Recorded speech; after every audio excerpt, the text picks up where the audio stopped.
And I want to say, after this impeachment, I want the members of parliament now to focus on the corruption scandals around our country.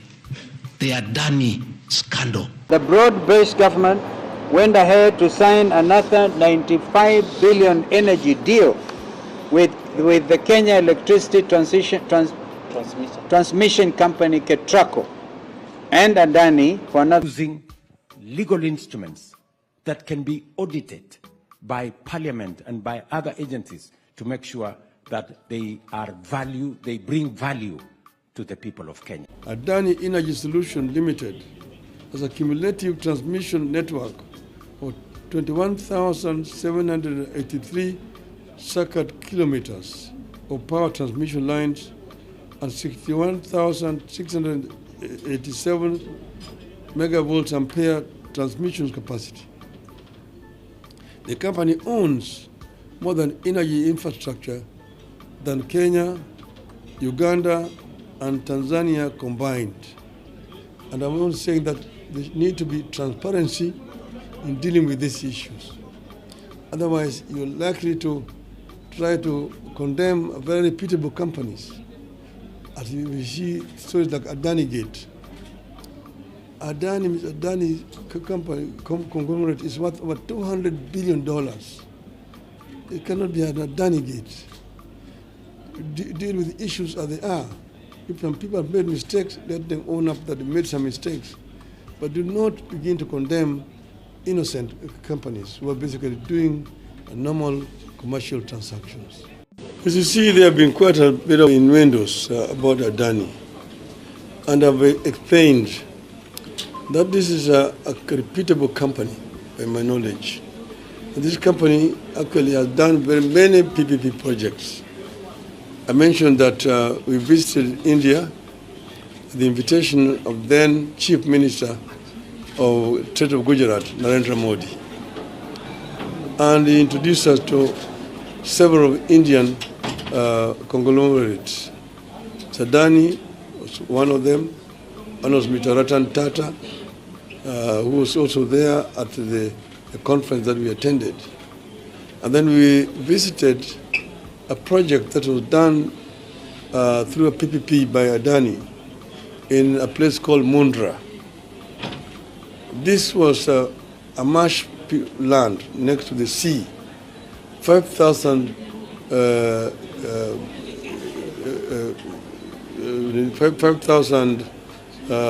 hectares of land, which was granted to the Adanis by the government of Mr. Modi. They drained the swamp and constructed a deep sea port to import coal from Indonesia. And then they put up a power plant, coal-fired, 4,600 megawatts in that place. The Tata Group then also came and put up another second power plant, another 4,600 megawatts, a total of 9,200 megawatts of power in that same spot only. Not only that, they also built a railway line, 100 kilometers, to connect that port to the major railway network. A sleeping village of 5,000 people mushroomed to become a town of 200,000 people, as many industries rushed to go and invest in that place. They also built an airport in that same place. This was a real success story of a PPP. Then also the Bombay airport, which had been fly-infested international airport. When it was given through PPP, they took it over and converted it into a very modern, first-class airport today, it is today. The same thing with the airport in Delhi.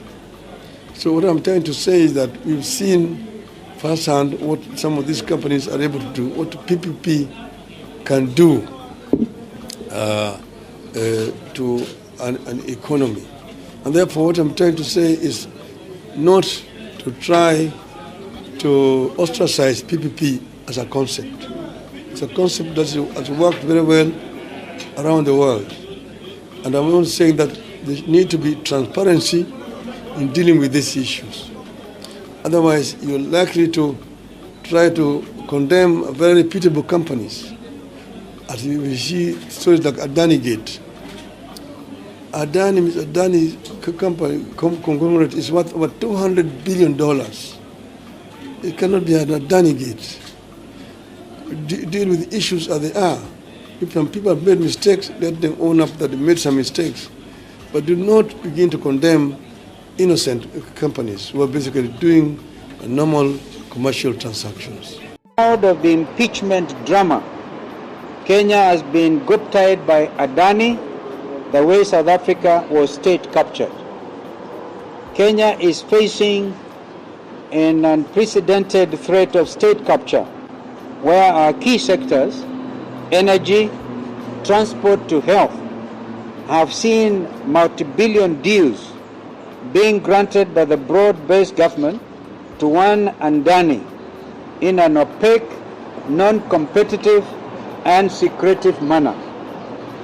In the case of the Jomo Kenyatta International Airport, JKIA, this is a $236 billion 30-year deal, allegedly to upgrade the airport, which we have challenged in court. We will, on behalf of the people of Kenya, be appearing in court on October the 17th.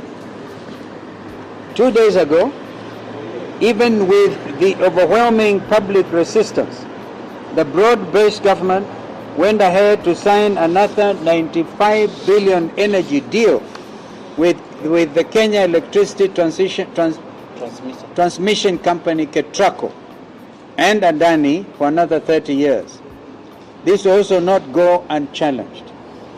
In the healthcare sector, again against public outcry, the broad-based government signed another $104 billion deal for a defective SHIF system. Some people have called it Shakahola actually. That has exposed Kenyans to great suffering and even deaths. We reiterate our position that the impeachment drama was a smoke screen that was meant to divert the attention of Kenyans and provide cover for these multi-billion deals to be sealed by the broad-based government. The documents we have also, CS, is that Adani has been given contractual arrangements for them to supply power in Kenya using KENTRACO, and they're intending also to take over KenGen, and they will be the one running the SHIF insurance system for our healthcare. I would like, without you engaging yourself on the health issue because you don't hold that docket, but you could engage the executive, I would appreciate if you could also come up with those answers tomorrow. We are ready to appear tomorrow. It would have been better if it's a weighty issue. Like has been said, we don't want to rush it. If you give us time on Monday or Tuesday so that we do a good submission before end of tomorrow, and you have the weekend to go through all these documents, and therefore we can have a good conversation. But really, we are ready to provide this document, Chair.